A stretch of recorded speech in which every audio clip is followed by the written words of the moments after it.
বেশি খাইও না, বেশি খাইলে বমি করতে হবে। বেশি খাইলে কি করতে হবে? আজকে বমি করতে করতে এখন বাংলাদেশেও থাকা যাচ্ছে না, একসাথে 300 পার্লামেন্ট মেম্বার একসাথে গায়েব হয়ে গেছে, ঠিক কিনা বলেন না? গায়েব হতে হতে বাংলাদেশ থেকে আপনার শুধু উপজেলার ইউনিয়নের নেতা নয়, এমনকি মসজিদের খতিব সাহেব পর্যন্ত পালাই গেছে। বায়তুল মুকাররম মসজিদের খতিব সাহেব পর্যন্ত, ওনাকে আর হদিস পাওয়া যাচ্ছে না। খাইছে এভাবে খাওয়া দরকার। আজকে জাতির কাছে চারা দেখাতে পারতেছ না, কেন খাইলে এত? আমরা বলছি যে বেশি খাইও না, অতিরিক্ত খাইলে ফেরে সমস্যা হবে, এই জন্য তোমাদেরকে হজম করতে পারবে না। গত প্রায় 16টি বছর ধরে যে জালিম শাহী আমাদের জাতির উপরে চেপে বসেছিল, যারা জুলুম আর শোষণ দিয়ে এই দেশকে একটি দখলদার শক্তির মতো আচরণ করছিল, এদেশের মুক্তিকামী জনগণের উপরে সেই ইতিহাসখ্যাত হিটলারের চেয়েও জঘন্যতম আচরণ করছিল।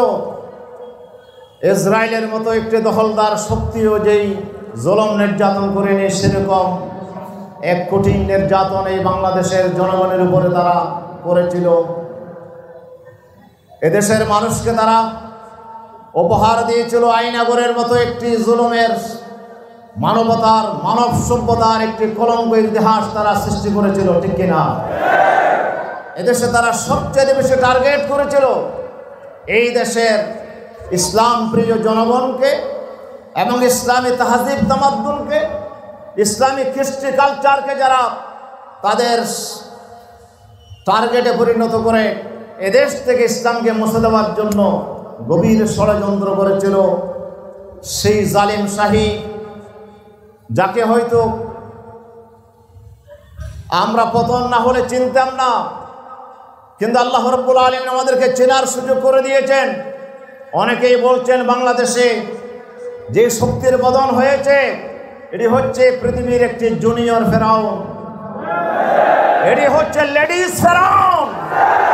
বাংলাদেশের 18 কোটি জনগণের উপরে তারা যে জুলুম আর নির্যাতনের ইতিহাস সৃষ্টি করেছে, আল্লাহ রাব্বুল আলামিন তার নিজ দয়ায় মেহেরবানিতে এদেশের জনগণের, ওলামায়ে কেরামের, নিরীহ নির্দোষ মানুষের রক্ত এবং তাদের চোখের পানিকে আল্লাহ তাআলা কবুল করে গত 5ই আগস্ট আমাদেরকে আল্লাহ তাআলা সেই জালিম শাহী থেকে, ফ্যাসিবাদী শক্তি থেকে মুক্তি দান করেছেন, ঠিক কিনা? সেজন্য শুকরিয়া আদায়ের দরকার আছে না নাই? আমরা প্রাণ খুলে, আমরা মন থেকে আরশে আজিমের মালিকের কাছে আমরা শুকরিয়ার মস্তক অবনত করে আমরা সবাই উচ্চারণ করি, জোরে বলি আলহামদুলিল্লাহ। আর একটু জোরে সুরে বলি আলহামদুলিল্লাহ। সম্মানিত উপস্থিতি, আমরা আল্লাহ তাআলার শুকরিয়ার পাশাপাশি ওই সব তরুণ যুবক ছাত্র জনতার শুকরিয়া আদায় করছি যারা দীর্ঘ 16 বছরের এই কঠিন দুঃশাসন থেকে জাতিকে মুক্তি দেওয়ার জন্য নিজের সমস্ত স্বপ্নকে যারা ধূলিসাৎ করে দিয়েছিল, যারা বুকের তাজা রক্ত ঢেলে দিয়েছিল, যারা বুক খুলে দিয়েছিল বুলেটের সামনে, সেই সব বীর ছাত্র জনতার আমরা আজকে স্মরণ করছি। আল্লাহ তাআলা তাদের এই ত্যাগ কুরবানিকে আল্লাহ কবুল করুন, আমরা সকলে বলি আমিন। যারা শাহাদত বরণ করেছে আল্লাহ তাআলা তাদেরকে শাহাদত শহীদের সর্বোচ্চ মর্যাদা দান করুন, জোরে বলি আমিন। যারা আহত অবস্থায় হসপিটালে পড়ে আছেন, এখনো অনেকের চোখ নাই, অনেকের পা নাই, অনেকের হাত নাই, অনেকের জীবনে, গোটা জীবনে তারা ভঙ্গ হয়ে গেছে, এই সব আহত ভঙ্গু ভাইদেরকে আল্লাহ তাআলা যেন সুস্থ করে দেন। আমরা আল্লাহ তাআলার কাছে দোয়া করি আল্লাহ যেন তাদেরকে সুস্থতার নিয়ামত দান করেন, জোরে বলি আমিন। এবং এরপরে আমি আপনাদেরকে আমার আলোচনার শুরুতে আপনাদেরকে বিশেষ করে ধন্যবাদ জানাই, যেহেতু আপনারাই তো এই বিজয়ের সূচনা করছিলেন, ঠিক কিনা? আপনারাই তো জালিমের বিরুদ্ধে আপনারাই তো বিজয়ের সূচনা করেছেন। এই জুনতের ময়দান, এটি তার ইতিহাস জালিমের সামনে মাথা নত করে নাই। যখন গোটা বাংলাদেশে ইসলামের আওয়াজ যখন বন্ধ করে দিয়েছিল 71-এর স্বাধীনতার পরে, ঠিক সে সময়ে কোরআনের কথাগুলো মুখ খুলে বলার জন্য, ইসলামের কথাগুলো জনগণের সামনে তুলে ধরার জন্য মরহুম শাহ সাহেব কেবলা রহমতুল্লাহ আলাই এই সিরাতুন নবী মাহফিল উনি ইজাদ করেছিলেন, উনি তার সূচনা করেছিলেন, ঠিক কিনা? এই জন্য চুনতির সিরাত এটি বাতিলের সাথে আপোষ করে নেয়, ঠিক কিনা বলেন? এই জন্য এই সিরাতের শিক্ষা নিয়ে এদেশের জনগণ 5ই আগস্টের আগেই আপনারা বিপ্লব করেছেন লোহাগাড়া সাতকানিয়া। সেই বাতিল শক্তির দূষণ, সেই আলেম নামের কলঙ্ক গোটা এলাকাবাসীকে যে জিম্মে করে রেখেছিল, এই মাহফিলকে কুক্ষিগত করে রেখেছিল, সেই বাতিল শক্তিকে আপনারাই পরাজিত করেছেন, ঠিক কিনা? সেজন্য আমি আমার আলোচনার শুরুতে আপনাদেরকে জানাই অন্তরের অন্তঃস্থল থেকে আপনাদের আন্তরিক মোবারকবাদ, ধন্যবাদ এবং শুকরিয়া, কৃতজ্ঞতা আপনাদের প্রকাশ করি। যদি বলি আলহামদুলিল্লাহ। প্রিয় উপস্থিতি, আমি আপনাদের সামনে একটি গুরুত্বপূর্ণ বিষয় আমাকে আলোচনার জন্য দেওয়া হয়েছে। সে বিষয়টা ইতিমধ্যে আপনারা জেনেছেন, আর্থসামাজিক সমস্যার সমাধানে ইসলামের ভূমিকা। বিষয়টা এত বড়, খুবই গুরুত্বপূর্ণ এবং লম্বা বিষয়। চেষ্টা করব বিষয়ের আলোকিত একটি কথা আপনাদের খিদমতে রাখার জন্য। এখানে মূলত দুটা বিষয় এক বিষয়ে একত্রিত করে দেওয়া হয়েছে। একটা হচ্ছে কি অর্থনৈতিক সমস্যার সমাধানে ইসলাম কি ভূমিকা রেখেছেন, আরেকটা হচ্ছে সামাজিক সমস্যার সমাধানে ইসলাম কি ভূমিকা রেখেছেন। বিষয় কয়টা বলেন তো? কয়টা? দুইটা। একটা বিষয়ে 1 ঘন্টা বললেও তো 2 ঘন্টা বলতে হয়। এই বিষয় দুটো অল্প সময়ে শেষ করা কখনো সম্ভব হবে না। আমি একটা বিষয়ে 10টা করে পয়েন্ট নোট করেছি। 20টা বিষয় যদি বলতে হয় তাহলে এক বিষয়ে 3 মিনিট করে বললেই তো 1 ঘন্টা চলে যায়। এক বিষয়ে 3 মিনিটও পাওয়া যাবে না। তারপরে চেষ্টা করব 2-1টি কথা আপনাদের খেদমতে যেন রাখা যায়। আজকে বর্তমান সময়ে আর্থসামাজিক প্রেক্ষাপটে এখন যে সমস্যায় আজকে আমরা পড়েছি, আজকে আমরা বাংলাদেশ, সোনার বাংলাদেশ, কি বলেন? এদেশ কি সোনার দেশ। এখানে মাটি স্বর্ণের খনি, ঠিক কিনা? এখানে আপনার মধ্যপ্রাচ্যে গেলে একটা গাছ রোপণ করতে, একটা গাছ থেকে ফল ধরতে অনেক কষ্ট করতে হয়, কিন্তু বাংলাদেশে বিনা কষ্টেই আমরা হাজার হাজার ফলজ গাছ আমরা পাই, ঠিক কিনা বলেন? বাংলাদেশের মাটি হচ্ছে সোনালী মাটি। এই সোনার বাংলা, আমরা শুনেছি সোনার বাংলার স্লোগান, কিন্তু সোনার বাংলা এটা আমরা করতে পারি না। এটি হয়েছে দুর্নীতির বাংলা, ঠিক কিনা? আজকে যে দুর্নীতির যে খতিয়ান আমরা পাই, যেখানেই যায় সেখানে শুধু দুর্নীতি আর দুর্নীতি। হাজার হাজার কোটি টাকার যে দুর্নীতি করা হয়েছে, এদেশের জনগণ এই সোনার বাংলাদেশকে আজকে তলাবিহীন ঝুড়িতে পরিণত করা হয়েছে, ঠিক কিনা বলেন না? লক্ষ লক্ষ কোটি টাকা এদেশ থেকে পাচার করা হয়েছে এবং এদেশ থেকে দুর্নীতির মাধ্যমে তারা গ্রাস করেছে। আজকে সেই টাকাগুলো হজম করতে পারছে না, ঠিক কিনা বলেন? নেতাদের বাড়ি যখন তল্লাশি করা হয় তখন মনে হয় যে এটা বাড়ি নয়, এটা হচ্ছে একটা ব্যাংকের ভল্টা, যেখানে লক্ষ লক্ষ টাকা বাড়ির ভিতরে জমা আছে। 1 কোটি, 2 কোটি, 5 কোটি। এক নেতার বাড়িতে পাওয়া গেলো 5 কোটি টাকা, আরেক নেতার বাড়িতে পাওয়া গেলো 2.5 কোটি টাকা। শুধু টাকা আর টাকা, গাড়িতে টাকা, বাড়িতে টাকা, যেখানে আসে সেখানে শুধু টাকা আর টাকা, ঠিক কিনা বলেন না? এই টাকা কি তাদের টাকা না জনগণের টাকা? জনগণের টাকা তারা আত্মসাৎ করেছে, এদেশকে তারা শোষণ করেছে। আজকে আমরা শুনছিলাম 10 টাকা ধরে তারা এদেশের মানুষকে চাল খাওয়াবে, মনে আছে নাকি আপনাদের? এখন কয় টাকা? হ্যাঁ, 70 টাকা। তাহলে 10 টাকার চাল 70 টাকায় খেতে হচ্ছে। এই যে টাকাগুলো কে নিয়েছে? এইসব চোর আর টাকা তারা নিয়েছে, ঠিক কিনা বলেন না? হাজার হাজার কোটি টাকা ওরা লুটপাট করেছে, ঠিক কিনা? দরবেশ বাবা তো বললো যা নিয়েছে তার অর্ধেক তো হ্যাঁ বিদেশে সোনার ছেলে নিয়ে গেছে, ঠিক কিনা বলেন? সোনার ছেলে অর্ধেক নিয়ে গেছে। এখন কিভাবে যে লুটপাট হয়েছে এই বাংলাদেশে এটি বলে শেষ করা যাবে। আচ্ছা যাক, তাহলে বাংলাদেশে অর্থনৈতিক তো কোনো সমস্যা আপনাদের নাই? টাকা পয়সা কোনো সমস্যা তো নাই, আছে? এই যে অর্থনৈতিক সমস্যা, এই যে আজকে সামাজিক সমস্যা তৈরি হয়েছে, আজকে সমাজে উঁচু নিচুর বিশাল ব্যবধান তৈরি হয়েছে। কেউ কোটি কোটি টাকার মালিক, আর কেউ বাজার করার পয়সা পায় না, চিকিৎসা করার পয়সা পায় না, নিজের সন্তানকে আজকে মা বিক্রি করতে বাধ্য হচ্ছে, ঠিক কিনা বলেন না? আজকে যে অভাব তৈরি হয়েছে, এই যে সামাজিক যেই আপনার বৈষম্য তৈরি হয়েছে, এই বৈষম্যের আজকে যেই রম্য অবস্থা, এই অবস্থা থেকে মুক্তি পাওয়ার ইচ্ছা আছে না নাই? কথা বলেন, আছে না নাই? আমরা এখান থেকে কিভাবে মুক্তি পাবো শিক্ষায়, সেই বিষয়টাই আজকে আমরা আলোচনা করবো ইনশাআল্লাহ। সেই অবস্থা থেকে যদি আমরা মুক্তি পেতে চাই, তাহলে ফিরে আসতে হবে কালজয়ী আদর্শ। কালজয়ী আদর্শ কোন ব্যক্তির তৈরি করা আদর্শ নয়। এই আদর্শ পাঠিয়েছিলেন স্বয়ং আরশে আজিমের মালিক, লা ইলাহা ইল্লাল্লাহ মুহাম্মাদুর রাসূলুল্লাহ, জোরে বলে সাল্লাল্লাহু আলাইহি ওয়াসাল্লাম। আল্লাহর প্রিয় হাবিবের কাছে যে আদর্শ পাঠিয়েছিলেন, সেই আদর্শের কাছে আমাকে ফিরে আসতে হবে, ঠিক কিনা বলেন? সে আদর্শের নাম কি? সে আদর্শের নাম হচ্ছে ইসলাম। কি নাম? সে আদর্শের নাম কি?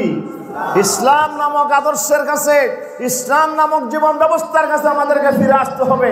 আল্লাহ রাব্বুল আলামিন বলছেন, ইন্নাদ-দীনা ইনদাল্লাহিল ইসলাম। আল্লাহ তাআলার কাছে সবচেয়ে গ্রহণযোগ্য জীবন ব্যবস্থার নাম কি? ইসলাম। আল্লাহর কাছে পছন্দনীয় জীবন ব্যবস্থার নাম কি? ইসলাম। কি অপূর্ণ না পূর্ণাঙ্গ? কথা বলেন।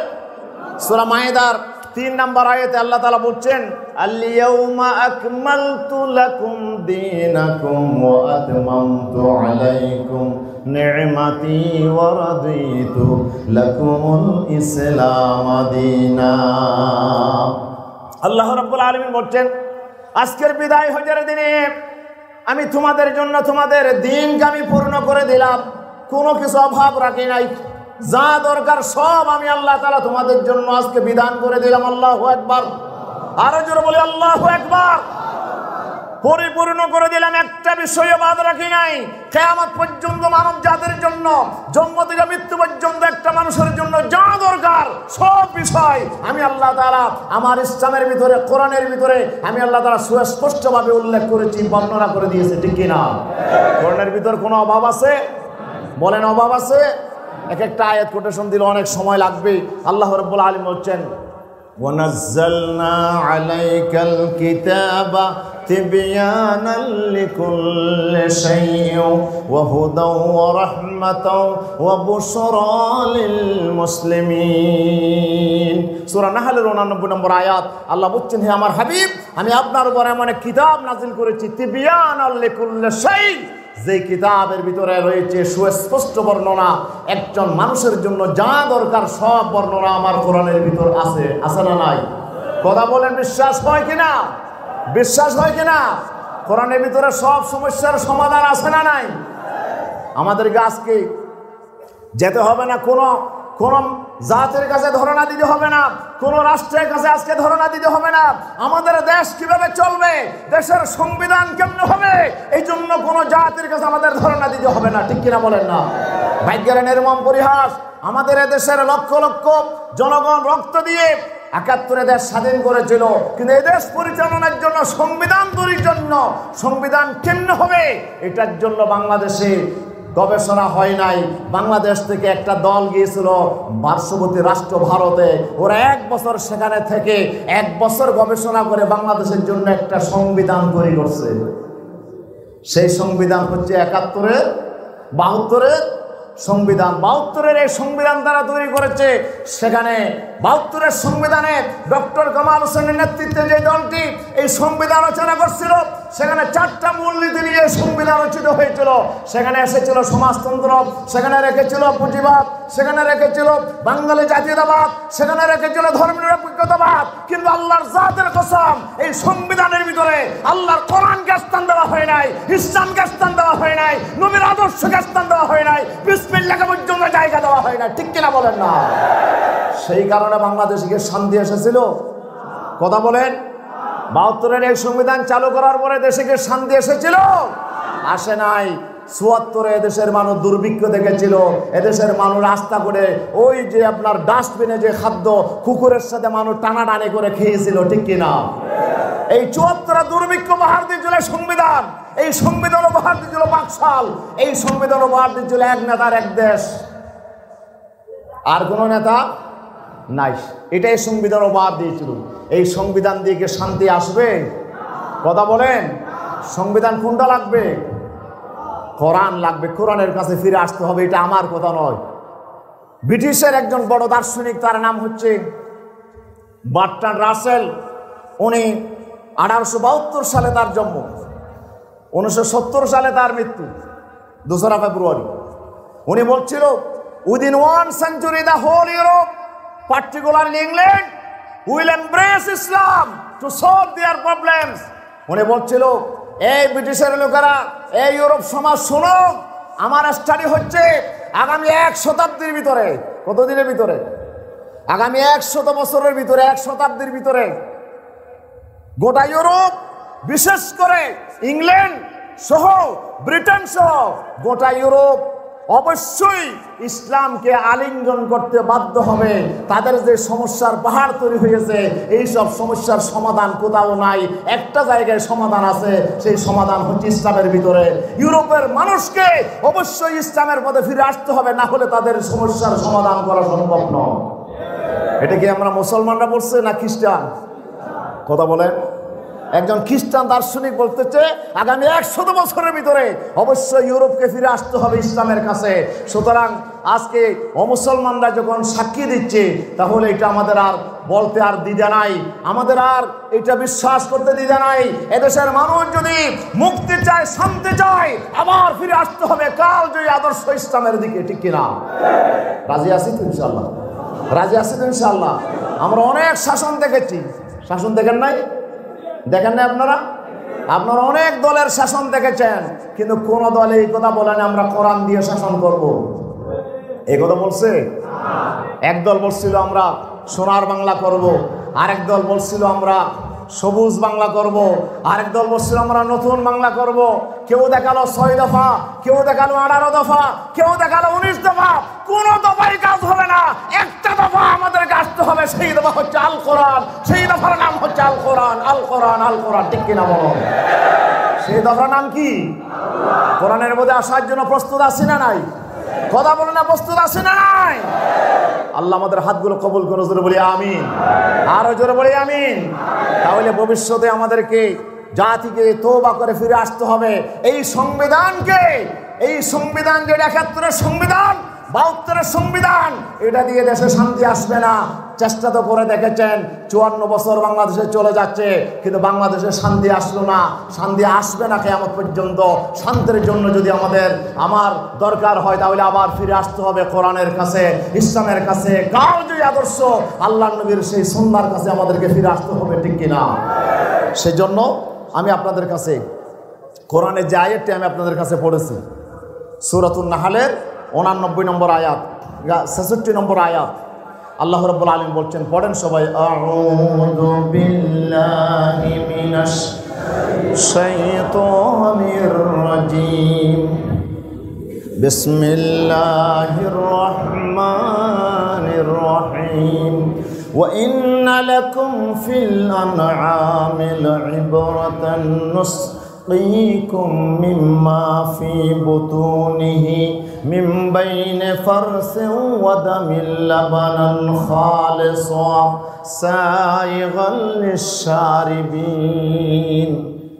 সাদাকাল্লাহুল আযীম। আল্লাহ তাআলা ইরশাদ করছেন, হে আমার বান্দারা, পশুদের ভিতরে তোমাদের জন্য শিক্ষা আছে। কিসের ভিতরে বলুন তো? আমাদের শিক্ষা কোথায়? পশুদের ভিতরে, আনামের ভিতরে। আনাম হচ্ছে গরু, ছাগল, যে বকরি, উট, ভেড়া, এই 4টা প্রাণীকে আনাম বলা হয়, যেগুলো আমরা চতুষ্পদ জন্তু, যেগুলো আমাদের বাড়ি করে লালন পালন করি, ঠিক কিনা? আল্লাহ তাআলা বলছেন, এই প্রাণীদের ভিতরে তোমাদের জন্য বিরাট উপদেশ আমি রেখে দিয়েছি। কি উপদেশ? যে তাদের পেটের ভিতর থেকেই আমি তোমাদের জন্য একটা পানীয় তৈরি করি। সেই পানীয়ের নাম কি? দুধ। বলেন না কি? আমরা গরু থেকে কি পাই? ছাগল থেকে, বকরি থেকে আমরা কি পাই? মহিষ থেকে আমরা দুধ পাই। আল্লাহ তাআলা বলছে এই যে দুধ আমি বের করি, কিসের থেকে বের হয়? ফ্যাট থেকে। কিসের থেকে? ফ্যাটের ভিতরে কি যায়? খানা যায়। কি বলেন না? পেটের ভিতরে কি যায়? খানা যায়। এই যে আপনার ষাঁড়, যে বলদ গরু, সে যেমন ঘাস খায়, ওই গাভীটাও ঘাস খায়। গাভীর পেটেও ঘাস গিয়েছে, আর বলদের পেটেও ঘাস গিয়েছে, কিন্তু বলদের পেট থেকে দুধ বাইর হয় নাই। দুধ বাইর হয়েছে কোন, কার পেট থেকে? কে তৈরি করলেন? খাদ্য বেশ কম, খানা বেশ কম। একই খানা কিন্তু বলদ গরু খেয়েছে, একই খানা কিন্তু গাভীও খেয়েছে, কিন্তু গাভীর পেটের ভিতর থেকে এমন সুস্বাদু দুধ আমি আল্লাহ বের করেছি। অথচ এই গাভীর পেট থেকে আরো দুইটা জিনিস বের হয়েছে। খানার থেকে আল্লাহ বলছে আমি সেখান থেকে রক্ত তৈরি করেছি। ঠিক কিনা? রক্ত তৈরি করেছি।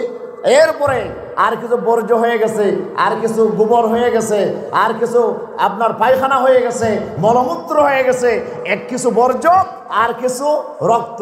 রক্ত আর বর্জ্যের মাঝখানে রক্ত উপরে উঠে গেছে আর বর্জ্যটা নিচে পড়ে গেছে।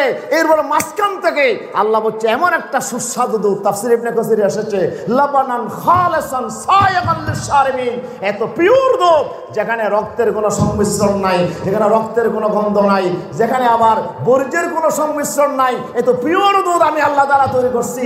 দুনিয়ার কোনো মানুষ কি আল্লাহর মতো দুধ তৈরি করতে পারবে? কথা বলেন। এই দুধ বানাইলো কে? বলেন না, দুধ বানাইলো কে? দুধ হচ্ছে সুষম খাদ্য। কি খাদ্য? বলেন কি খাদ্য?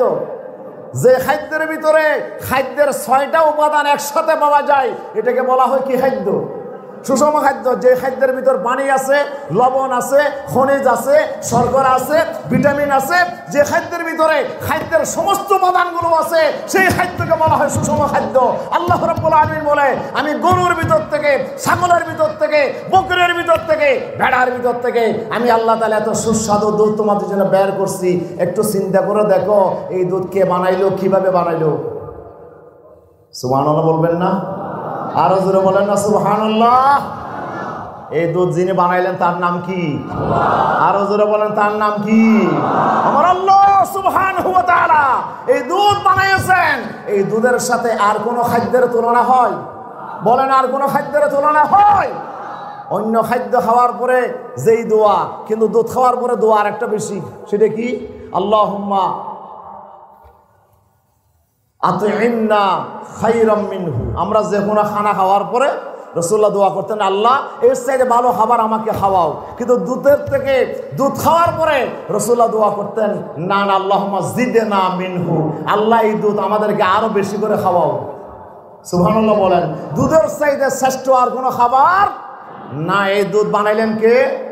তাহলে যে আল্লাহ তাআলা গোবর আর রক্তের মাঝখান থেকে যে আল্লাহ তাআলা দুধ তৈরি করছেন, সে আল্লাহ তাআলাই বলছেন আমি তোমাদের জীবন পরিচালনার জন্য, জীবন সমস্যার সমাধানের জন্য একটা জীবন বিধান আমি তৈরি করছি। সেই বিধানের নাম কি? বলেন না কি নাম? ইসলাম। সেই বিধানের নাম কি? ইসলাম। ইসলাম নামক এই বিধানটা তৈরি করছেন কে? আরশে আজিমের মালিক যিনি, সে আল্লাহ সুবহানাহু ওয়া তাআলা, তিনি তৈরি করেছেন। দুধ যেমন উপকারী, ইসলামও বলেন ইসলামও তেমন উপকারী। ইসলামের সাথে অন্য কোন ইজমের কোন মতবাদের তুলনা হতে পারে? অন্য দল ক্ষমতায় গেলে ধর্মনিরপেক্ষতাবাদ কায়েম করবে, একদল ক্ষমতায় গেলে জাতীয়তাবাদ কায়েম করবে, একদল ক্ষমতায় গেলে সমাজতন্ত্র কায়েম করবে, পুঁজিবাদ কায়েম করবে। ওরাই কথা বলেন আমরা ইসলাম কায়েম করব। তাহলে এই দেশে কি শান্তি আসতে পারে? রক্ত খেলে, গোবর খেলে কি মাথা ঠিক হবে? শান্তি আসবে?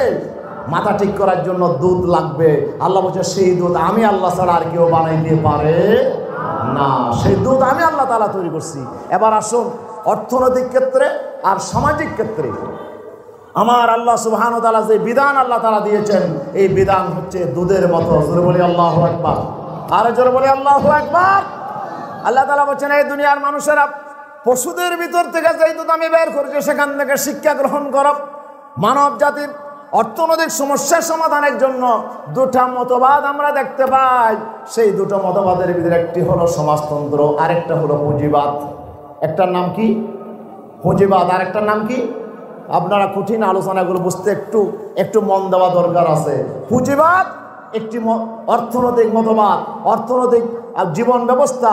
অর্থনৈতিক ব্যবস্থার নাম হচ্ছে পুঁজিবাদ, আরেকটি হচ্ছে সমাজতন্ত্র। এই দুটো মতবাদের ভিতরে এমন এক আপনার বিশাল পার্থক্য। সেই পুঁজিবাদ সে আপনার মানব বসতির সেই শুরু থেকে এই পুঁজিবাদ আপনার অনেক কাল আগে থেকে বিশ্বনবী মুহাম্মদ রাসূলুল্লাহ, জোরে বলেন না সাল্লাল্লাহু আলাইহি ওয়াসাল্লাম, এই দুনিয়াতে আসার আগে থেকেই পুঁজিবাদী ব্যবস্থা জমিনে কায়েম ছিল, ঠিক কিনা? ছিল সুদ। আমার নবী আসার আগেও দুনিয়াতে কি ছিল? সুদ ছিল। আমার নবী আসার আগে পুঁজিবাদী ব্যবস্থা ছিল। পুঁজিবাদী ব্যবস্থার অর্থ হচ্ছে যার যা ইচ্ছা তাই ইনকাম করতে পারবেন, যা ইচ্ছা তা খরচ করতে পারবেন, আপনাকে বাধা দেওয়ার কেউ নাই। কথা বলেন, বাধা দেওয়ার কেউ, আপনার ইচ্ছা মতো আপনি ইনকাম করতে পারেন, ইচ্ছা মতো আপনি খরচ করতে পারবেন, এটার নাম হলো পুঁজিবাদ। তাহলে ইচ্ছা মতো যদি আপনি আয় ইনকাম করতে পারেন, খরচ করতে পারেন, তাহলে আপনার যদি কেউ বাধা না দেয়, সেখানে আরেকজনের ক্ষতি হোক, সমাজের ক্ষতি হোক, কোনো সমস্যা নাই। আপনি যদি চান যে এখানে একটা পুকুর খনন করবেন, এখানে পুকুর খনন করে আপনি মাছ দেবেন আপনার লাভের জন্য, কিন্তু পুকুরটা এমন জায়গায় খনন করছেন যেখানে মানুষের রাস্তা, যেখানে মানুষ হাঁটার রাস্তা প্রয়োজনে চলে যান, কিন্তু এরপরও আপনি পুকুর খনন করে এখানে মাছ দেবেন, এটা আপনার লাভের জন্য। পুঁজিবাদ আপনাকে বাধা দেবে না, ঠিক কিনা? পুঁজিবাদ বলে যে ব্যক্তির স্বাধীনতা আছে, একজন ব্যক্তি যেভাবে ইচ্ছা সেভাবে সে ইনকাম করতে পারবে। সে নিজের সতীত্বকে বিক্রি করে, একজন মহিলা পতিতা বিক্রি করে, সতীত্ব বিক্রি করে সে প্রয়োজনে ইনকাম করতে পারবে, ঠিক কিনা?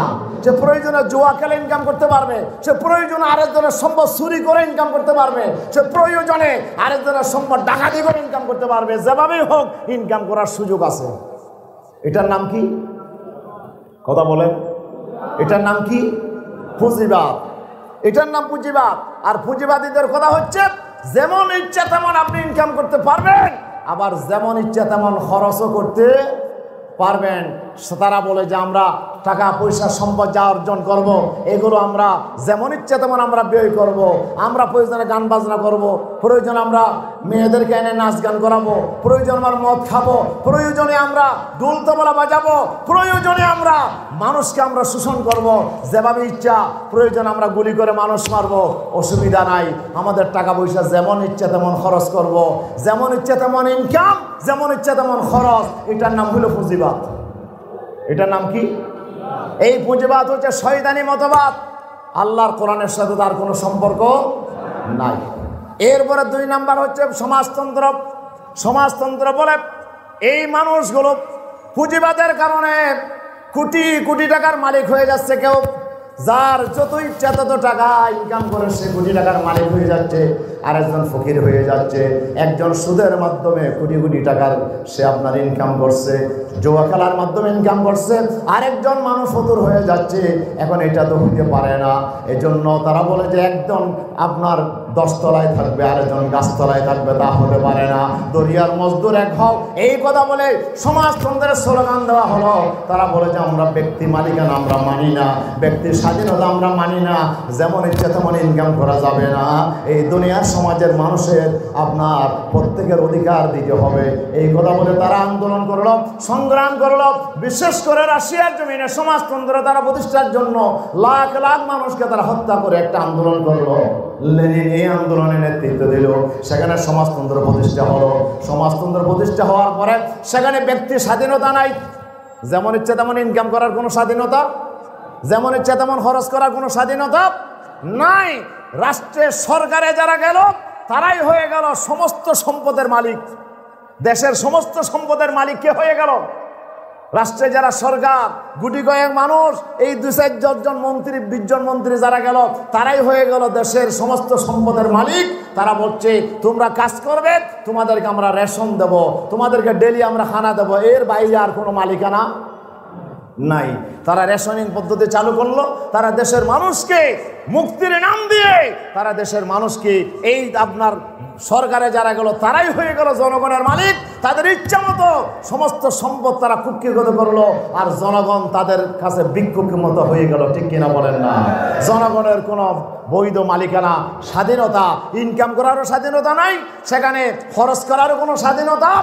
টাকা পয়সা আপনি ইনকাম করবেন, আপনি সারাদিন কাজ করবেন, যা ইনকাম হবে সেটা রাষ্ট্র নিয়ে যাবে, আপনাকে আপনার 3 বেলা খানা দেবে, বাস। আপনি হলেন গরুর মতো, সারাদিন কাজ করবেন মাঠে, এরপরে আপনার সেই টাইম মতো আপনাকে খানা দেওয়া হবে। আপনার কোনো স্বাধীনতা না। এটার নাম হইল সমাজতন্ত্র। এটার নাম কি? এই সমাজতন্ত্র হলো আপনার, এই সমাজতন্ত্র হলো গোবরের মতো, আর পুঁজিবাদ হচ্ছে রক্তের মতো। এই দুটা মতবাদের মাঝখানে দুধের মতো পিওর একটা সমাজ ব্যবস্থা, একটা খাঁটি সমাজ ব্যবস্থা, জনকল্যাণমুখী একটা সমাজ ব্যবস্থা। এই সমাজ ব্যবস্থার নাম হচ্ছে ইসলাম। এই সমাজ ব্যবস্থার নাম হচ্ছে ইসলাম। ইসলাম ইসলাম ঠিক কিনা? ইসলাম বানিয়েছেন কে? সুতরাং সমাজতন্ত্র দিয়ে শান্তি আসবে। যেখানে সমাজতন্ত্রের জন্মভূমি সে রাশিয়া, 70 বছরের মাথায় তারা লাখ লাখ মানুষ রাস্তায় নেমে মিছিল করে সমাজতন্ত্রকে তারা সেখানে কবর দিয়েছে। আর সেখানে লেনিনের মূর্তিগুলোকে আজকে বাংলাদেশে যেইভাবে আজকে বঙ্গবন্ধুর মূর্তিকে ভেঙ্গে চোরমার করা হয়েছে, অনুরূপ লেনিনের মূর্তিগুলোকে তারা ক্রেন দিয়ে নামাইয়া আপনার রাশিয়ার জমিনে তারা ভেঙ্গে চোরমার করে দিয়েছে। ঠিক কিনা বলো?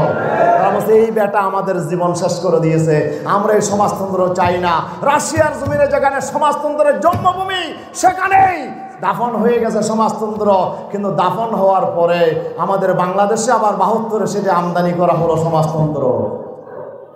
এই সমাজতন্ত্র দিয়ে শান্তি আসবে? আমাদের নেত্রী চেষ্টা করছিল 72-এর সংবিধানে যাওয়ার জন্য। 72-এর সংবিধানে যাওয়ার জন্য তারা বাংলাদেশের শিক্ষা ব্যবস্থা থেকে ইসলামকে তারা মুছে দিয়েছে, কোরআনকে তারা মুছে দিয়েছে, ধর্মীয় শিক্ষাকে তারা মুছে দিয়েছে। তারা বাংলাদেশের শিক্ষা ব্যবস্থাকে ওই আপনার কি আলো বাত্তা বানানোর শিক্ষা ব্যবস্থা চালু করছে। তারা বাংলাদেশের শিক্ষা আপনার বিদ্যালয়গুলোকে পতিতালয়ে তারা পরিণত করেছে। ঠিক কিনা বলেন না? এই যে আপনার নতুন শিক্ষা ব্যবস্থার নামে, নতুন পাঠ্যক্রমের নামে বাংলাদেশের শিক্ষা ব্যবস্থাকে গোড়া থেকে তারা শেষ করে দেওয়ার ব্যবস্থা করেছে। সেখানে সব থাকবে কিন্তু কোরআন থাকবে না, ইসলাম থাকবে না, ধর্মীয় কোনো শিক্ষা সেখানে থাকবে না। ঠিক কিনা বলেন না?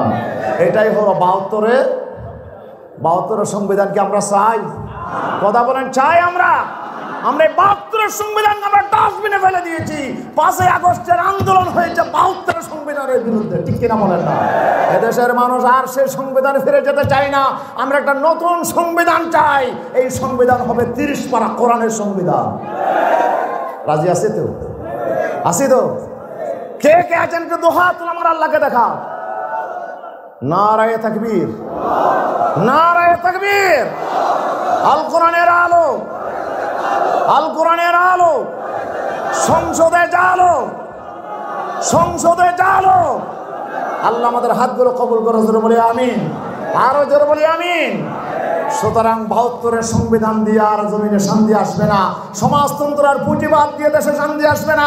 বাঙালি জাতীয়তাবাদের স্লোগান দিয়ে দেশে শান্তি আসবে না। ধর্মনিরপেক্ষতার কমিউনিজমের স্লোগান দিয়ে দেশে শান্তি আসবে না। দেশে শান্তি আসতে হলে সেই আল কোরআন 1500 বছর আগের সেই আল কোরআনের সংবিধানের কাছে ফিরে আসতে হবে। ঠিক কিনা বলে? এই জন্য আমাদেরকে আসতে হবে।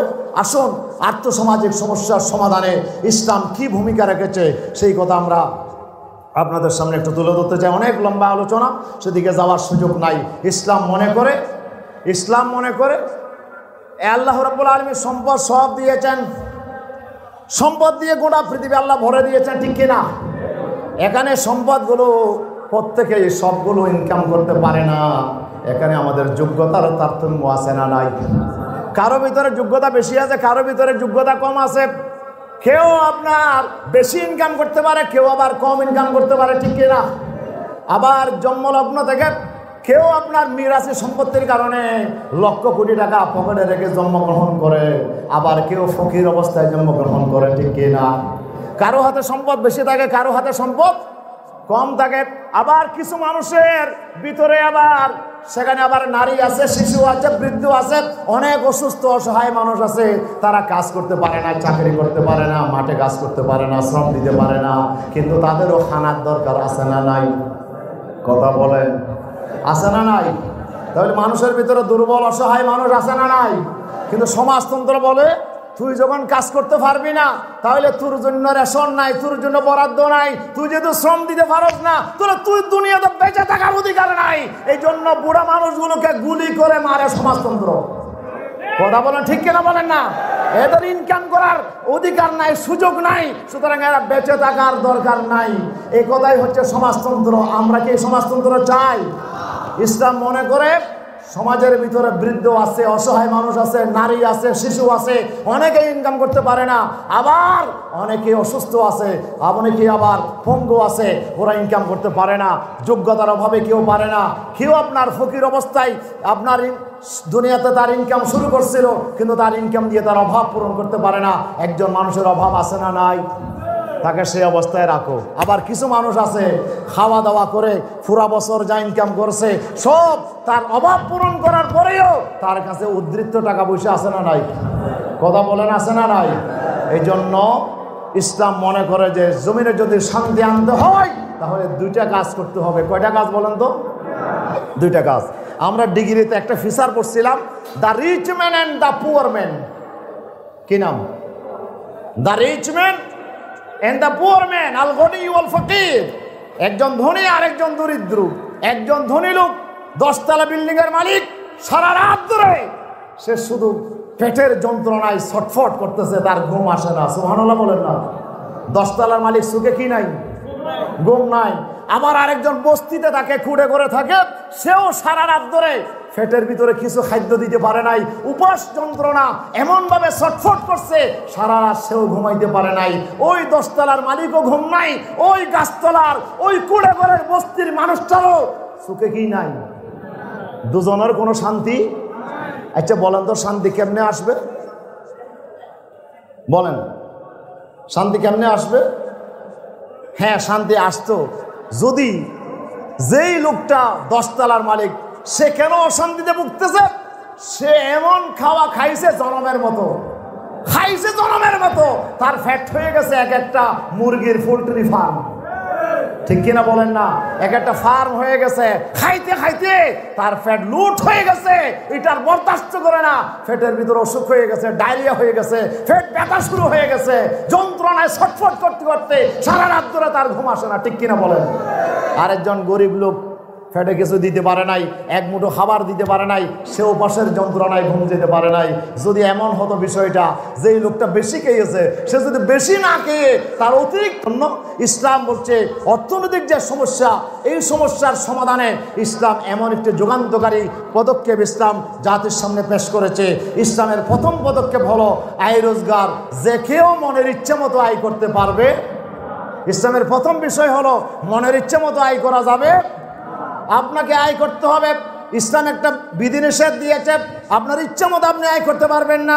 আল্লাহ তাআলা বলেন লা তাকুলু আমওয়ালাকুম বাইনাকুম বিল বাতিল ইল্লা আন তাকুনা তিজারাতান আন তারাদিন মিনকুম ওয়া লা তাকতুলু আনফুসাকুম। আল্লাহ তাআলা বলছে যদি আরেকজনের সম্পদ অন্যায়ভাবে তুমি নিও না, চুরি করে নিও না, ডাকাতি করে নিও না, সন্ত্রাস করে নিও না, হাইজাক করে নিও না, ওজনে কম দিয়ে নিও না। আল্লাহ তাআলা বলছে যদি না, তাহলে ব্যবসার ভিত্তিতে নিতে হবে, আর ব্যবসাও পরস্পরের সম্মতি ভিত্তিতে হতে হবে। দুজনে যদি সন্তুষ্ট হয় তাহলে ব্যবসার লেনদেন করা যাবে। আল্লাহ তাআলা বলছে এইভাবে পরস্পরের সম্মতি ছাড়া একজনের সম্পদ আরেকজনে নিতে পারবে না। এক নাম্বার হলো অবৈধ ইনকাম ইসলামে করা যাবে না। অবৈধ ইনকাম করা যাবে। আমাদের যে শ্রেষ্ঠ সন্তানগুলো যে ফাঁসিতে ঝুলানো হয়েছে, সাক্ষী দিয়েছে কারা? এদেশের কলা সুর আর মুরগি সুরেরা সাক্ষী দিয়েছে। টাকার বিনিময়ে মুক্তিযুদ্ধের নামদারি আজকে এইরকম চোরগুলো, ডাকাতগুলো আজকে আপনার টাকার বিনিময়ে তারা সাক্ষী দিয়েছে। আর আমাদের দেশের শ্রেষ্ঠ সন্তানগুলোকে, আল্লামা সাইদের মতো এই সোনার মানুষগুলোকে আজকে দুনিয়া থেকে বিদায় করে দিয়েছে। ঠিক কিনা? উপস্থিতি, এই যে টাকার লোভে করেছো, এটা করা যাবে। অবৈধ ইনকাম করা যাবে, চুরি করে নেওয়া যাবে, ডাকাতি করে নেওয়া যাবে না। এইভাবে অবৈধ সমস্ত দরজা ইসলাম বন্ধ করে দিয়েছে। যেমন ইচ্ছে তেমন ইনকাম করা যাবে না, বৈধ পন্থায় তোমাকে ইনকাম করতে হবে। বৈধ বন্ধায় যা ইনকাম করেছো সেটা আবার জমা করে রাখা যাবে না। ইসলাম কি বলে? জমা করে রাখা। তো কি করতে হবে? তোমার খাওয়া দাওয়ার তুমি যা দরকার, তোমার বৈধ বন্ধা ইনকাম করে তোমার যা দরকার সব তুমি ভোগ করতে পারবা। যা অতিরিক্ত হয়ে গেছে সেটা অসহায় মানুষকে, গরিব মানুষকে, আপনার ভিখারি মানুষকে, সেই বঞ্চিত মানুষের কাছে তোমার হকটা পৌঁছাইয়া দাও। সুবহানাল্লাহ বলেন না? ওয়াফি আমওয়ালিহিম হাক্কুল লিসাইল ওয়াল মাহরুম। আল্লাহ তাআলা বলছে অসহায় বঞ্চিত মানুষের জন্য তাদের সম্পদের ভিতরে হক আছে। এই জন্য ইসলাম বলে তোমার কাছে সম্পদগুলো জমা করে রাখবে না, সম্পদগুলো তুমি ফাটাই দেবে, ওই গরিব অসহায় মানুষের জন্য তোমার এই সম্পদগুলো বিলি করে দেবে। সুবহানাল্লাহ। প্রিয় উপস্থিতি, আল্লাহ রাব্বুল আলামিন সম্পদ সঞ্চয় করা, জমা করে রাখাকে আল্লাহ তাআলা নিষেধ করে দিয়েছেন, জমা করে যাবে না। যদি অতিরিক্ত হয়ে যায় আল্লাহ বলে ইয়াসালুনাকা মাযা ইউনফিকুন কুলিল আফওয়া। আল্লাহ বলে যা কি খরচ করবে তারা আপনার কাছে জানতে চায়। হুজুর আপনি বলে দেন, হে নবী আপনি বলে দেন, অতিরিক্ত যা হয়ে গেছে সেটাই তোমরা দান করে দাও। সুবহানাল্লাহ বলে। তো কার জন্য খরচ করবা? আল্লাহ বলেন ওয়ামা আনফাকতুম মিন খাইরিন ফালিলওয়ালিদাইনি ওয়াল আকরাবিন ওয়াল ইয়াতামা ওয়াল মাসাকিন ওয়া ইবনিস সাবিল কুল মা আনফাকতুম মিন খাইরিন। আল্লাহ বলেন নবী আপনি বলে দাও তোমরা যা খরচ করবে তোমাদের বাবার জন্য, তোমাদের আত্মীয় স্বজনের জন্য, এতিম মিসকিন অসহায় মুসাফিরদের জন্য, অতিরিক্ত সম্পদগুলো তাদের জন্য তুমি দান করে দাও। সুবহানাল্লাহ বলেন। তুমি এগুলো নিজে রাখো না, অতিরিক্ত যা হয়ে গেছে এগুলো দান করে দাও। এটা কার কথা? ইসলামের কথা। কিসের কথা? তাহলে আমরা টাকা পয়সা জমা করতে পারবো না? আল্লাহ বলে যে হ্যাঁ পারবে। জমা করে না রেখে অতিরিক্ত টাকাগুলো গরিব অসহায় মানুষকে দিয়ে দিলেই ভালো। তবে তুমি যদি রাখতে চাও তাহলে রাখতে পারবে। তো রাখলে কি করবা? ওদের রাখলেও সেটা এখন অতিরিক্ত টাকাগুলো সঞ্চয় যা হয়ে গেছে সেখান থেকে তোমাকে আল্লাহ রাব্বুল আলামিন বলছেন ওয়ামা তুনফিকু মিন খাইরিন ইউওয়াফা ইলাইকুম ওয়া আনতুম লা তুজলামুন। তুমি যা খরচ করবা সেটা আমি আল্লাহ তাআলা তোমাকে পরিপূর্ণভাবে দেব। তুমি গরিব হওয়ার আশঙ্কা করো না। দান করলে তুমি গরিব হবে না, দান করলে তোমাকে আমি আল্লাহ তাআলা পরিপূর্ণভাবে ফেরত দিয়ে দেব। আল্লাহু আকবার। প্রিয় উপস্থিতি, এরপরে সম্পদ যদি জমা থাকে, এই জমা সম্পদগুলো আল্লাহ বলছে তাহলে তোমাকে আপনার অনেক লম্বা আলোচনা, এরপরে তোমাকে 2.5% এখান থেকে যাকাত হিসাব করে গরিবের কাছে পৌঁছায় দিতে হবে। কথা বলেন ঠিক কিনা? কত পার্সেন্ট? 2.5%। তোমার অতিরিক্ত সম্পদ যা হয়ে গেছে, প্রয়োজনের অতিরিক্ত, 1 বছরের মাথায় যা অতিরিক্ত রয়ে গেছে, এটাকে হিসাব করে 2.5% গরিবের হাতে তোমাকে পৌঁছাই দিতে হবে। এই যাকাত নফল না ফরজ? কথা বলে নফল না ফরজ? ইসলাম বলছে তুমি অতিরিক্ত জমা করতে পারবে না। জমা যদি খামাখা করো তাহলে সেখান থেকে সঞ্চিত সম্পদ থেকে এবং তোমার ওই আপনার আরো টাকা বাড়ানোর জন্য, পুঁজিবাদীরা বলে টাকা আরো বাড়ানোর জন্য মানুষকে লোন দাও, আর লোন থেকে সেখান থেকে সুদ নাও। নাউজুবিল্লাহ বলেন না? ইসলাম সুদকে হালাল করছে না হারাম করছে? ইসলাম বলে যে মানুষকে টাকা দিলেও অতিরিক্ত কোনো টাকা নেওয়া যাবে না। কোনো গরিব অসহায় মানুষকে তুমি লোন দিয়েছো, অতিরিক্ত টাকা নেওয়া যাবে না, সব সুদ। এগুলো হারাম আর হারাম আর হারাম, ঠিক কিনা? আহাল্লাহুল বাইআ ওয়া হাররামার রিবা। সুদ নেওয়া যাবে না। লম্বা আলোচনা সেদিকে যাওয়ার সুযোগ নাই।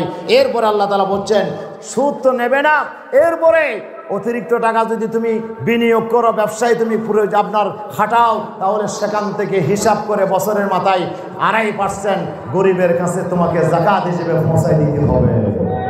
এগুলো কার কথা? যাকাত দিতে হবে। এগুলো কার অর্ডার?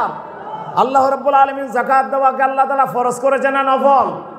এটাকে আল্লাহ তাআলা ইসলামের রুকুনের ভিতরে গণ্য করেছেন, অন্যতম স্তম্ভ হিসেবে গণ্য করেছেন। যাকাত যদি কেউ অস্বীকার করে তাহলে তার মুসলমান থাকার কোনো সুযোগ নাই। যাকাত না দিলে আল্লাহ তাআলা বলছেন তাকে এই সম্পদগুলো কিয়ামতের দিন তার জন্য বিরাট একটি বিষধর সাপে পরিণত হয়ে যাবে। সোজা না করা বিষধর সাপ পরিণত হয়ে যাবে এবং তার মালিককে এই সাপ দংশন করতে থাকবে।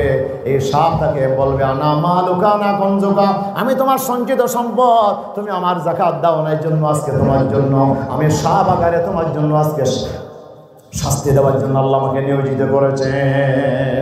প্রিয় উপস্থিতি, এই জন্য যাকাত দেওয়াকে আল্লাহ তাআলা ফরজ করে দিয়েছেন। অতিরিক্ত টাকা পয়সা না থাকবে, এগুলো আপনি চাইলে বিনিয়োগ করতে পারেন, ব্যবসা করতে পারেন, এগুলো আপনি জমা করে রাখতে পারবেন, কিন্তু সেখান থেকে কমপক্ষে 40 ভাগের 1 ভাগ সম্পদ আল্লাহ তাআলা গরিবের কাছে পৌঁছায় দেওয়াকে ধনীর উপরে ফরজ করে দিয়েছেন, ঠিক কিনা? টাকা দিতে মন চায়? বলেন, টাকা দিতে মন চায়? সহজে চাই না। এই জন্য আল্লাহ রাষ্ট্রকে দায়িত্ব দিয়েছেন, খুয মিন আমওয়ালিহিম সাদাকা তুতাহিরুহুম ওয়া তুযাক্কিহিম বিহা। আল্লাহ তাআলা বলছে, হে নবী, আপনি রাষ্ট্রীয় ক্ষমতা ব্যবহার করে আপনি তাদের থেকে সদকা উসুল করেন, যাকাত উসুল করেন, তুতাহিরুহুম, আপনি তাদের সম্পদগুলোকে পাক পবিত্র করেন। আপনি গরিবের সম্পদ ওই ধনীর নিকট থেকে আপনি যাকাতগুলো কালেকশন করে আপনি গরিবের হাতে পৌঁছাই দেন। সুবহানাল্লাহ বলবেন না? পুঁজিবাদ বলে অতিরিক্ত টাকা সুদের সাথে দাও, সুদ হিসাবে দাও, গরিবকে দাও, তবে গরিবকে 500 টাকা সুদ দিতে হবে, 200 টাকা সুদ দিতে হবে। গরিবের টাকা আরো শোষণ করে ধনী মালিক হয়ে যাবে। ইসলাম বলে যে না, তা হবে না, ধনীর টাকা যাকাত হিসাবে দিয়ে দাও, এটার ফেরত নেওয়ার কোনো সুযোগ নাই। এই যাকাত আপনাকে গরিবের হাতে পৌঁছাই দিতে হবে, ঠিক কিনা? এই গরিব যাকাত পাইলে খুশি হবে না ভাগ্যের পরিবর্তন হবে? নাকি সুদের মধ্যে ভাগ্যের পরিবর্তন আছে? সুদে ভাগ্যের পরিবর্তন নাই, যাকাতের মাধ্যমেই জাতের ভাগ্যের পরিবর্তন হবে। এই জন্য আসুন, এই যাকাত প্রতিষ্ঠার মাধ্যমে ইসলাম জনগণকে একজনের হাতে সম্পদ জমা করে রাখার কোনো সুযোগ ইসলাম দেয় না, ঠিক কিনা? এরপরে 5 নম্বরে ইসলাম বলছে যে আপনার মিরাসের মাধ্যমে একজন মানুষ মারা যাওয়ার পরে তার সম্পদ একজনের হাতে থাকে না, বাপের সম্পদ চলে যায় ছেলের হাতে, মেয়ের হাতে, আপনার সেই স্ত্রীর হাতে, ভাইয়ের হাতে, বোনের হাতে, যেখানেই আছে সেখানে তার সম্পদ চলে যাবে, ঠিক কিনা বলেন না? ইসলাম চাই সম্পদ এক জায়গায় জমা থাকবে না, সম্পদ চলে যাবে বিভিন্ন খাতে। এই জন্য 5 নম্বরে মিরাসে আইন ইসলাম দিয়েছে। 6 নম্বরে গনিমতের মাল থেকে ইসলাম বলছে যে 5 ভাগের 1 ভাগ সেই আপনার সৈন্যদেরকে না দিয়ে রাষ্ট্রীয় কোষাগারে জমা দিতে হবে, আর এটা জনগণের গরিব অসহায় মানুষের জন্য বন্টন করা হবে, ঠিক কিনা? এরপরে 7 নম্বরে গুপ্ত সম্পদ যদি কেউ পায় সেখান থেকেও 5 ভাগের 1 ভাগ আপনার সেই রাষ্ট্রীয় সম্পদ হিসাবে জমা দিতে হবে। 8 নম্বরে আপনাকে টাকা পয়সা যা আসবে সেগুলোকে আপনি অতিরিক্ত খরচ করতে পারবেন না, আপনাকে আয় ব্যয়ের ভিতরে একটা সমতা রক্ষা করতে হবে, বলেছেন আল্লাহ সুবহানাহু ওয়া তাআলা, ঠিক কিনা? অপব্যয় করা যাবে না, অপচয় করা যাবে না, এখানে বিলাসিতায় খরচ করা যাবে না। আপনি টাকা পয়সা বৈধ পন্থা ইনকাম করতে হবে, আর সেখানে টাকা পয়সা যা অতিরিক্ত যদি আপনার থেকে যায় এগুলোকে আপনাকে বিলাসিতায় খরচ করার কোনো সুযোগ ইসলামে না। এইভাবে করে ইসলাম অর্থনৈতিক ক্ষেত্রে এমন একটি সমাধান জাতির জন্য দিয়েছে যে এই সমাধান পৃথিবীর জমিনে কোনো মতবাদ, কোনো জীবন ব্যবস্থা, কোনো ধর্ম এ পর্যন্ত দিতে পারে না, ঠিক কিনা বলেন না? এই জন্য ইসলাম ছাড়া বিকল্প আর কোনো রাস্তা নাই। সামাজিক ক্ষেত্রে আজকে আমরা অনেক সমস্যায় আজকে আমরা পড়েছি। সামাজিক ক্ষেত্রে আজকেও শিক্ষা, যে শিক্ষার আজকে বড় অভাব, শিক্ষার আজকে বড় অভাব। আজকে অসংখ্য মানুষ নিরক্ষর, আজকে প্রায় 30% উপরে মানুষ এখনো নিরক্ষরতা আমাদের বাংলাদেশে আছে। 30% মানুষ এখনো সাক্ষরতা নাই, তাদের অক্ষর জ্ঞান নাই। আজকে এই নিরক্ষরতা এটা হচ্ছে জাতির জন্য আজকে বড় সমস্যা, ঠিক কিনা বলেন না? এরপরে হত্যা, চুরি, আপনার ব্যভিচার, দাঙ্গা ফসাদ, এইভাবে অসহ্য আপনার যেই অপরাধ প্রবণতা আজকে জাতির ভিতরে বাড়তেছে না কমতেছে? নারী নির্যাতন, আজকে যৌতুক ব্যবস্থা, আজকে দরিদ্র যেই গরিব অসহায় মানুষ, ছিন্নমূল মানুষ, আজকে ঘর নাই, বাড়ি নাই, আজকে ঘর হারা, বাড়ি হারা, সে আপনার নদী ভাঙ্গনের শিকার হয়ে হাজার হাজার মানুষ আজকে তার আজকে মাথা গোজানোর কোনো ঠাঁই বাংলাদেশে পাচ্ছে না, ঠিক কিনা বলেন? গরিব অসহায় মানুষ আজকে আবার যেভাবে বেড়ে যাচ্ছে, আজকে যেভাবে বহাটের উৎপাত, যেভাবে আজকে কিশোর গ্যাংয়ের উৎপাত শুরু হয়েছে, আজকে যেভাবে আইনের শাসনের অভাব তৈরি হয়েছে, আইন আজকে শুধু গরিবের জন্য কোনো আইন নাই, গরিবের জন্য পক্ষে কোনো আইন নাই, আইন হচ্ছে সব ধনীর পক্ষে, ঠিক কিনা? গরিব মানুষের জন্য কোনো বিচার নাই, বিচার হচ্ছে আজকে ধনীর জন্য।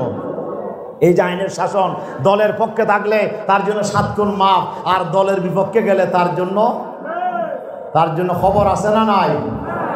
ও अगर आह भी करे बदनाम तो यही है, वो अगर कत्ल भी करे चर्चा नहीं होगा, वो अगर कत्ल भी करे चर्चा नहीं होगा, हम अगर आह भी करे यही तो बदनाम है।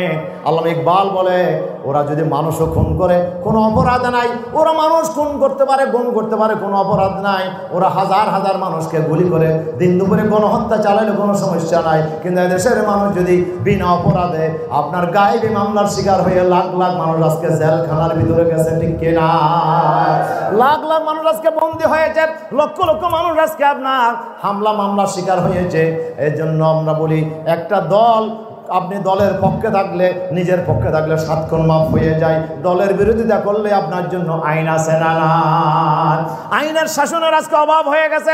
এই যে সামাজিক সমস্যাগুলো আজকে তৈরি হয়েছে, আজকে আত্মীয়তার সম্পর্ক আজকে আমরা পরিচয় দিতে চাই না। আজকে বড় ছোটের কোনো ব্যবধান আজকে আমরা নাই, বড়র কোনো সম্মান নাই, ছোটের প্রতি কোনো স্নেহ নাই, মমতা নাই। আজকে আপনার উঁচু নিচুর বিশাল ব্যবধান তৈরি হয়েছে। আজকে আপনার অস্থিরতা বেহায়াপনাগুলো বেড়ে গেছে, মানবিক সমস্যা তৈরি হয়েছে। এই যে লক্ষ লক্ষ হাজার হাজার সমস্যা আজকে তৈরি হয়েছে, এগুলোর সমাধানের জন্য ইসলাম ছাড়া বিকল্প আর কোনো রাস্তা বলেন না? সময় থাকলে আর একটু বলা যাইতো, ইসলাম এমন এক সমাধান দুনিয়াবাসীর জন্য দিয়েছে। ইসলাম যদি কায়েম হয়ে যায়, সামাজিক যত সমস্যা আছে সব দূর হয়ে যাবে। 10 বছর আমার বিশ্বনবী কোরআন দিয়ে রাষ্ট্র পরিচালনা করেছেন। এর জন্য মদিনার জমিন থেকে সেই জাহিলে যুগের কোন রাহাজানি, আপনার জেনা বেবিচার, অস্থিরতা বেহায়াপনা সব দূর হয়ে গিয়ে এমন একটা রাষ্ট্র কায়েম হয়ে গেল যে রাষ্ট্রের ভিতরে 10 বছরের ব্যবধানে এমন একটা অবস্থা তৈরি হয়ে গেল। হযরত উমর, হযরত আবু বকর সিদ্দিকের আমলে হযরত ওসমান রাদিয়াল্লাহু আনহু, হযরত আলী, হযরত ওমরকে রাষ্ট্রীয় দায়িত্ব দেওয়া হলো, ওমরকে প্রধান বিচারপতির দায়িত্ব দেওয়া হলো। উনি বছরের একটা বছর তিনি অতিক্রম করলেন। তাফসিরে আপনার আল বেদায় ওয়ান নিহায়া কিতাবে এসেছে, আল্লামা ইবনে কাসির রাহমাতুল্লাহ আলাইহি উল্লেখ করেছেন, হযরত ওমর রাদিয়াল্লাহু আনহু একটা বছর রয়েছেন, বছরের ভিতরে একটা বিচার ওনার আদালতে আসে নাই। মদিনায় কোনো চুরি হয় নাই, ডাকাতি হয় নাই, সন্ত্রাস হয় না, রাহাজানি হয় নাই, দর্শন হয় নাই। 1 বছরের ভিতরে একটা বিচার হযরত ওমরের আদালতে আসে নাই। তাহলে বোঝা গেল ইসলাম ছাড়া বিকল্প আর কোনো রাস্তা। এই জন্য আমরা বাংলাদেশে ইসলাম কায়েম হোক আমরা চাই কিনা? চাই কিনা? এদেশে ইসলাম ছাড়া বিকল্প আর কোনো রাস্তা। আমরা সবার শাসন দেখেছি, এমন আমরা দেখতে চাই আল কোরআনের শাসন বাংলাদেশের জমিনে, ঠিক কিনা? কারা কারা চাই একটা দোহা তুলে আমরা আমার আল্লাহকে দেখাই। আল্লাহ আমাদের হাতগুলো কবুল করে, জোরে বলি আমিন। আরো জোরে বলি আমিন। হাযা মা ইনদি ওয়াল ইলমু ইনদাল্লাহ। আসসালামু আলাইকুম ওয়া রাহমাতুল্লাহি ওয়া বারাকাতুহু।